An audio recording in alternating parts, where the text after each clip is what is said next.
Welcome to Catalyzing Faith, where we seek to be a catalyst for your faith so that you can be a catalyst in the world around you. This series is called Catalyzing Questions, and our goal is to answer some of the common questions you are likely to receive. And today we have a fun one. We're going to be answering the question of what the second most important verse is for apologetics.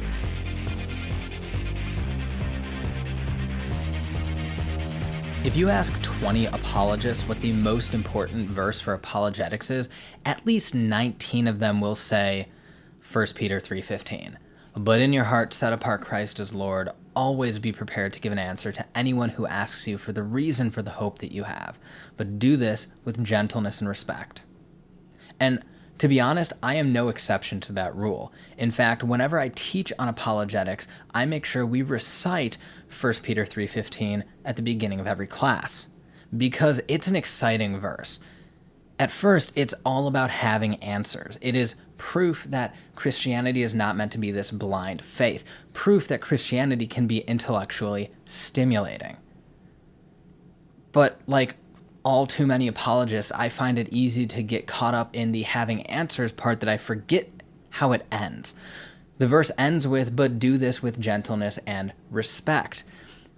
Instead, I find it all too easy to just sit there, instead of listening to what they're saying, whoever I'm talking to, listening to what they're saying, I find it too easy to just sit there and wait for the one weakness that I can identify and just pounce on it. But that is where the second most important verse for apologetics comes in, and that is Proverbs 18, verse 2. So what is Proverbs 18:2? It says, "A fool has no pleasure in understanding, but only in expressing his opinion." I'll repeat that. A fool has no pleasure in understanding, but only in expressing his opinion. Now, I am sure that I had read this verse dozens of times, but about a year ago it really stuck out to me because it had me thinking, how many times was I in a conversation with somebody and my only goal whenever they were talking was to figure out what I was going to say in my rebuttal? Or how many times was I sitting there trying to figure out how I could display my knowledge on a topic, even if it meant failing to actually answer the question that I was being asked? If I'm being honest with myself, I can think of far too many times. And my hunch is that many of you watching here can think of one or two times from your own life. But what does that make us? In the interest of Proverbs 18:2, that makes us fools. And unfortunately, fools cannot be effective witnesses for Christ.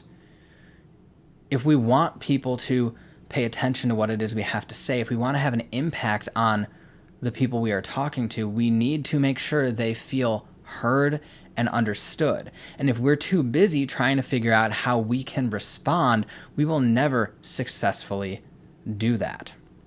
So the next time you're in a conversation with someone and you notice yourself just kind of sitting back and preparing a response instead of paying attention to what it is they had to say, or you find yourself sort of jumping in time and time again before they can finish a sentence, arrest those behaviors.